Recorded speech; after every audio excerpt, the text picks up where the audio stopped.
ನೋಡಿ, ಈಗ ಸೌಜನ್ಯಾಳಿಗೆ ನ್ಯಾಯ ಕೊಡಿಸ್ಬೇಕು ಅಂತ ನಿಜವಾಗಲೂ ಬಯಸುವವರಿಗೆ ಇನ್ನೊಂದು ಸಾಕ್ಷಿ ಸಿಕ್ತು. ಇಂಡಿಯಾ ಟುಡೇ ಇಂಟರ್ವ್ಯೂ ಕೊಟ್ಟಿದ್ದು ಬಿಟ್ಟುಬಿಡಿ, ನಾನು ಊರಲ್ಲಿ ಇರಲಿಲ್ಲ ಅನ್ನೋದು.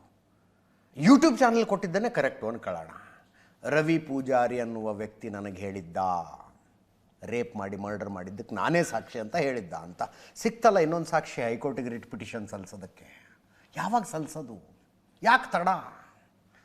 ಕನಕಪುರದ ಒಬ್ಬ ಮಹಿಳೆ 3 ಜನ ಅವತ್ತಿದ್ದದ್ದನ್ನು ನೋಡಿದ್ದೀನಿ ಅಂತ ಹೇಳೋದು ಒಂದು ಆಡಿಯೋ ರೆಕಾರ್ಡಿಂಗ್ ಓಡಾಡ್ತಾ ಇದೆ. ಸೌಜನ್ಯ ಕೇಸಿಗೆ ಸಾಕ್ಷಿ ಇದೆ ನೋಡಿ ಇಲ್ಲಿ, ಸಾಕ್ಷಿ ಇದೆ ನೋಡಿ ಅಲ್ಲಿ ಅಂತ 2 ಸಾಕ್ಷಿಗಳು ಸಿಕ್ಕವ್ರಿ, ಇನ್ಯಾಕೆ ತಡ?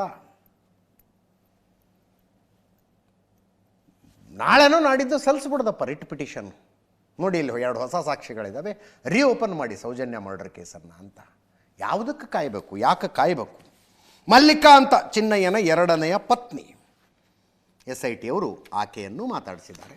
ಕೇಳಿಸ್ಕೊಳ್ಳಿ ಏನಂತಾಳೆ ಅಂತ. ಆ ಸಂದರ್ಭದಲ್ಲಿ ಅಲ್ಲಿ ನಾನು ಅಷ್ಟೇ ಹಣ ಓದ್ತಿದ್ದೆ ಇಷ್ಟು ಹಣ ಓದ್ತಿದ್ದೆ ಅಂತ ಚಿನ್ನಯ್ಯನವರು ಹೇಳ್ತಾ ಇದ್ರು. ಅದ್ರ ಬಗ್ಗೆ ನಿಮ್ಗೆ ಏನಾದ್ರು ಬಂದು ಮನೇಲಿ ಹೇಳ್ತಾ ಇದ್ರು? ಇಲ್ಲ ಸರ್, ಅದೆಲ್ಲ ಹೇಳ್ತಾರನಿಲ್ಲ ಸರ್ ನನ್ನ ಹತ್ರ. ಏನು ಹೇಳ್ತಾರನಲ್ಲ ಸರ್. ಈಗ ಅದು ಅವರಿಂದ ಯಾರಾದ್ರೂ ಇದಾರ ಅನ್ನೋಂಥ ಅನುಮಾನ ಏನಾದ್ರು ಇದೆಯಾ ನಿಮ್ಗೆ? ಅದೇ ನನಗೆ ಗೊತ್ತಿಲ್ಲ ಸರ್. ನಾನೇ ಟಿವಿನಲ್ಲಿ ನೋಡ್ತಾ ಇದ್ದೀನಿ ಏನ್ ಆಯ್ತದೆ ಏನ್ ನಡೀತದೆ ಅಲ್ಲಿ ಅಂತ. ನನಗೆ ಯಾರ ಹತ್ರ ಏನ್ ಕೇಳ್ಬೇಕಂತ ಗೊತ್ತಿಲ್ಲ ಸರ್. ತಪ್ಪು ಮಾಡೋರು ಇಲ್ಲ ಸರ್. ಏನ್ ನಡೀತದಂತ ನನಗೆ ಗೊತ್ತಿಲ್ಲ ಸರ್. ಇವಾಗ 2 ತಿಂಗಳು ಆಯ್ತು ಸರ್.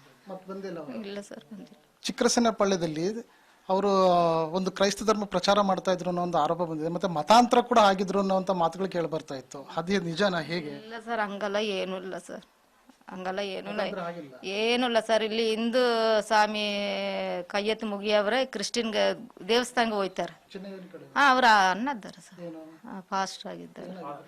ಅನ್ನ ತುಂಬಾ ಕಡೆ ಹಾಸ್ಪಿಟ್ಲ್ ಅಲ್ಲಿ ಇಲ್ಲಿ ಆಸ್ಪತ್ರೆಗೆ ರೇಷನ್ಗೆ ಎಲ್ಲ ಕರ್ಕೊಂಡು ಹೋಯ್ತಾ ಇದ್ರು ಸರ್. ಧರ್ಮಸ್ಥಳದಲ್ಲಿ 7 ವರ್ಷ ಇದ್ದಿದ್ದೀನಿ ಸರ್. ಅದ್ರಾಗ ಅಲ್ಲಿ ಕೆಲಸ ಮಾಡಿದ್ದೀನಿ ಸರ್. ನಾನು ಕೆಲಸ ಮಾಡಿದ್ದೀನಿ. ಈಗ ಅಲ್ಲಿಂದ ಇಲ್ಲಿಗೆ ಬಂದು ಎಷ್ಟು ವರ್ಷ ಆಯ್ತು? ಇಲ್ಲಿ ಬಂದು ಇವಾಗ 11 ವರ್ಷ ಆಯ್ತು ಸರ್. ಇಲ್ಲಮ್ಮ, ಈಗ SIT ಅವರು ಅರೆಸ್ಟ್ ಮಾಡಿದ್ದಾರೆ.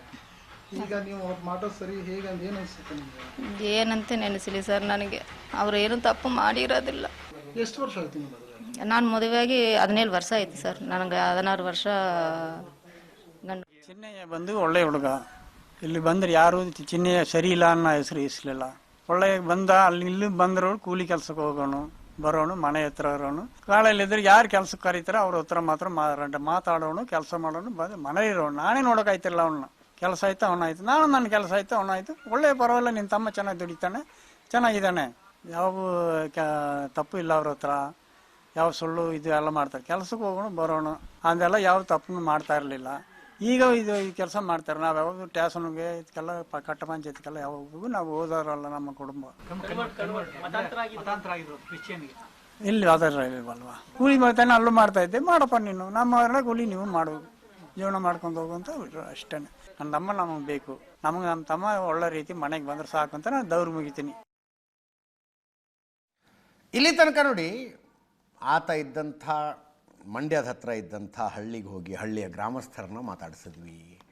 ಆತನ ಜೊತೆಗೇ ಧರ್ಮಸ್ಥಳದಲ್ಲಿ ಸ್ವಚ್ಛತಾ ಕಾರ್ಮಿಕನಾಗಿ ಕೆಲಸ ಮಾಡ್ತಾ ಇದ್ದ ರಾಜುನನ್ನು ಮಾತಾಡಿಸಿದ್ವಿ.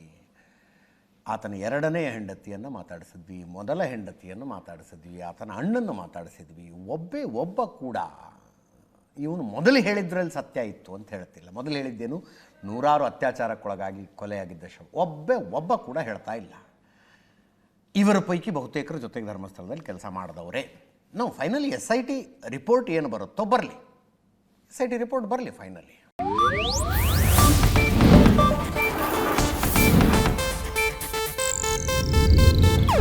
ಇದು ಏಷ್ಯಾನೆಟ್ ನ್ಯೂಸ್ ನೆಟ್ವರ್ಕ್ ಪ್ರಸ್ತುತಿ.